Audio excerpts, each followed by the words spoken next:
जय हिंद प्यारे बच्चों, कैसे हैं आप लोग। उम्मीद करते हैं बहुत अच्छे होंगे। और आज आपका जो है परीक्षा भी बहुत अच्छा गया होगा। और हमने देखा है क्वेश्चन और आंसर की भी जो है हमने मिलाया है, देखा है बहुत सारे प्रश्न जो है गाइड से आए हैं, है ना। और हमने भी जो बताया था वहाँ से भी आया है। और इसी सिलसिले को जो है जारी रखते हुए और फिर मैं जो है अब साइंस का महत्वपूर्ण सब्जेक्टिव जो है लाया हूँ। ऑब्जेक्टिव तो मैं उसका वीडियो जो है ना अपलोड कर दिया हूँ, वो देख लो आप लोग, ठीक है। और अब मैं सब्जेक्टिव का जो है आपको बता रहा हूँ जो भी महत्वपूर्ण प्रश्न है परीक्षा के लिए, ठीक है।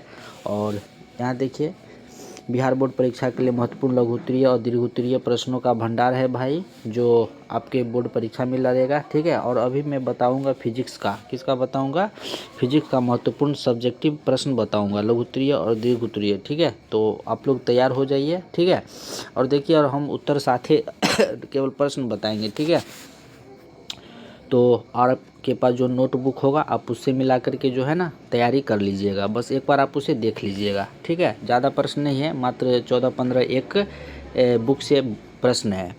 तो देखिए, सबसे पहला प्रश्न है आपका, प्रकाश के परावर्तन के नियम को लिखे और इसे किरण आरेख से दर्शाए। तो प्रकाश के परावर्तन के जो है दो नियम है और किरण का आरेख जो है ना आपको ऐसे दर्शा देना है, समझे कि नहीं। ये आपतित किरण हो गया, ये परावर्तित किरण हो गया, इस प्रकार से। चलिए, उसके बाद अगला प्रश्न है 2 नंबर, उत्तल दर्पण और अवतल दर्पण में अंतर स्पष्ट करें। बहुत ही महत्वपूर्ण प्रश्न है, तो इसको भी आप लोग देख लीजिएगा। उसके बाद तीसरा प्रश्न है, आवर्धन किसे कहते हैं, वर्णन करें, ठीक है। उसके बाद अगला प्रश्न है, उत्तल और अवतल दर्पण के 3 उपयोगों को बताएं। उत्तल दर्पण का उपयोग थोड़ा हम एक्सप्लेन करके भी बता देते हैं। गाड़ी के सारी मिरर के रूप में किया जाता है, ठीक है। और अवतल दर्पण का उपयोग जो है हजामती दुकान में किया जाता है। तो क्वेश्चन को मिला करके आप अपने नोटबुक से तैयारी कर लीजिएगा, देख लीजिएगा, ठीक है। चलिए, उसके बाद आगे है, हम वाहनों में उत्तल दर्पण को पार्श्व दर्पण के रूप में वरीयता क्यों देते हैं, क्योंकि उसमें दूर की वस्तु सीधा और छोटा प्रतीत होता है ना। दूर की वस्तु भी और छोटा प्रतीत होता है, तो इसलिए वाहन में पार्श्व दर्पण के रूप में उत्तल दर्पण का प्रयोग किया जाता है। तो ये देख लीजिएगा। उसके बाद प्रश्न नंबर 6 है, ठीक है। नंबर पे आप मत ध्यान दीजिए, क्वेश्चन को देखिए आप। क्वेश्चन क्या है, पार्श्विक विस्थापन से आप क्या समझते हैं, इसको भी देख लीजिएगा। उत्तल लेंस और अवतल लेंस में सचित्र वर्णन करें, तो इस प्रश्न को भी आप लोग देख लीजिएगा, ठीक है। चलिए, उसके बाद अगला प्रश्न है, प्रश्न नंबर 8 में है, अपवर्तनांक की परिभाषा दे, है ना, दे होगा। हीरा का अपवर्तनांक 2.42 है, इस कथन का अभिप्राय स्पष्ट करे और ये बताना है, ठीक है। और ये आपका दीर्घ उत्तरीय है, 9 और 10 जो है आपका दीर्घ उत्तरीय है। अवतल दर्पण में सिद्ध करना है 1/v जोड़ 1/u बराबर 1/f, ठीक है। और उत्तल लेंस में सिद्ध करे कि, तो ये आपका जो है ना 5 नंबर में है, तो भी ध्यान दीजिए आप लोग जो है ना 2 नंबर वाले पे विशेष ध्यान दीजिए। चलिए, उसके बाद फिर यहाँ भी है आपका ये फिजिक्स का ही प्रश्न है आपका, ठीक है। तो ये सेकंड सेट का है, फिजिक्स का ही जो है ना सेकंड सेट है आपका, ठीक है। वो पहला सेट का था और ये सेकंड सेट। जिस प्रकार से मैंने ऑब्जेक्टिव सेट किया था उसी प्रकार सब्जेक्टिव भी सेट किया है। अगला प्रश्न है जो इसमें, उत्तल लेंस को अभिसारी लेंस क्यों कहते हैं, ठीक है, इसको देख लीजिएगा। उसका अगला प्रश्न है, कांच की आयताकार सिल्ली में अपवर्तन के 2 किरण के नामांकित चित्र खींचे। उसके बाद आगे है, अवतल लेंस को अपसारी लेंस क्यों कहते हैं, इसको भी आप लोग देख लीजिएगा। 4 नंबर है, प्रकाश वर्णपट क्या है, ठीक है।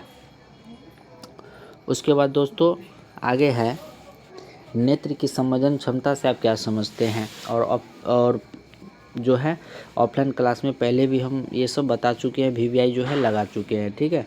उसके बाद ये 6 नंबर है, दिए गए उत्तल लेंस, अवतल लेंस एवं कांच की एक वृत्ताकार पट्टिका के सतहों को छुए बिना उसकी पहचान करें, ठीक है। तो इसको भी आप लोग देख लीजिएगा। प्रश्न नंबर 7 में है, प्रिज्म से प्रकाश के अपवर्तन का किरण आलेख खींचे, टिंडल प्रभाव क्या है, ठीक है। तो इसको भी आप लोग देख लीजिएगा, ठीक। अब आप हो गया लगभग, तो बोले ना कि 10-15 क्वेश्चन है एक एक बुक से। अब आइए केमिस्ट्री में, ठीक है। तो केमिस्ट्री में यहाँ ये है आपका, निम्नलिखित अभिक्रिया के संतुलित रासायनिक समीकरण लिखना है आपको, ठीक है। तो इसको आप देख लीजिएगा। और हाँ, उसके बाद दोस्तों आगे है संतुलित रासायनिक समीकरण क्या है। रासायनिक समीकरण को संतुलित करना क्यों आवश्यक है। ठीक है, ये है जिंक को आयरन सल्फेट के विलयन में डालने पर क्या होता है, ये भी देख लीजिएगा। उसके बाद दोस्तों आगे है हाइड्रोजन आयन किस रूप में विद्यमान रहते हैं। संक्षारण क्या है, संक्षारण रोग के उपाय बताएं। संक्षारण रोकने के होगा, रोकने, ठीक है, रोकने के, जो जंग लग जाता है उसी को बोलते हैं हम लोग संक्षारण। तो रंग पेंट करके, लेपित करके, है ना, उसको हम संक्षारण को रोक सकते हैं। उसके बाद दोस्तों उसी सिलसिले में आगे प्रश्न है लोहे के जंग से बचने की 2 उपाय बताएं। ठीक है, उसके बाद आगे है इसी श्रृंखला में क्या होता है जब CO2 गैस चूना जल में प्रवाहित किया जाता है। ठीक है, और ये देख लीजिएगा आप अपना। उसके बाद आगे है और उदासीनीकरण अभिक्रिया क्या है, इसके 2 उदाहरण बताएं। ठीक, उसके बाद दोस्तों आगे है पीतल एवं तांबे के बर्तन में दही एवं खट्टे पदार्थ को क्यों नहीं रखना चाहिए। क्योंकि दही जो होता है वह खट्टा होता है, अम्ल होता है उसमें, और वह धातु से अभिक्रिया करके जहरीले पदार्थ का निर्माण करता है। तो इसलिए दही एवं खट्टे पदार्थ को पीतल एवं तांबे के बर्तन में नहीं रखना चाहिए। ठीक है, चलिए उसके बाद आगे है 10 H+ आयन की सांद्रता का विलयन की प्रकृति पर क्या प्रभाव पड़ता है ना। उसके बाद आगे है 11 अम्ल का जलीय विलयन क्यों विद्युत का चालन करता है, इसको देख लीजिएगा। उसके बाद 12 में है आसुत जल विद्युत का चालक क्यों नहीं होता। ठीक है, जबकि वर्षा जल होता है। और उसी सिलसिले में है ये अभी विरंजक चूर्ण क्या है, इनका रासायनिक सूत्र, नाम एवं उपयोग लिखे। बहुत ही वीवीआई प्रश्न है, इसको देख लीजिएगा। बेकिंग सोडा का रासायनिक नाम क्या है, उपयोग, बनाने की विधि, गुण, ये देख लीजिएगा। ठीक है, इस दोनों में से कोई एक तो आएगा ही। ठीक है, अयस्कों के धातु के निष्कर्षण में प्रयुक्त चरणों को लिखिए तथा धातु कर्म क्या है ना, इसके विभिन्न चरणों को लिखिए। और ये है आपका अंतिम मिश्र धातु किसे कहते हैं, इसके 2 उदाहरण दे। मिश्र धातु के 3 उपयोग बताएं।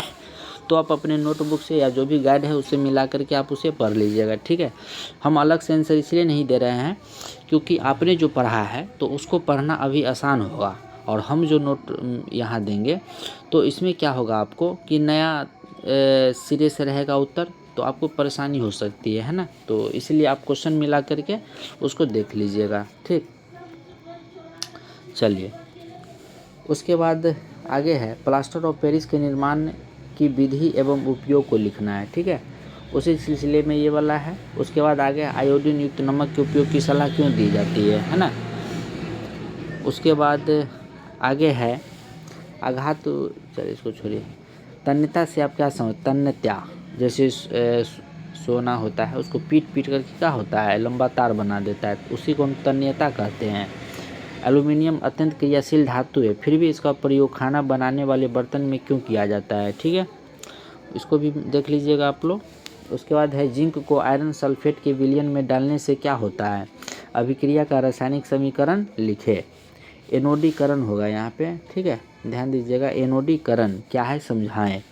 उसके बाद आगे है गर्म जल का टैंक बनाने में तांबे का उपयोग होता है परंतु इस्पात का नहीं, क्यों, कारण बताएं। ठीक है, तो सभी महत्वपूर्ण प्रश्न सब है, आप देख लीजिएगा एक बार आप अपने नोटबुक से।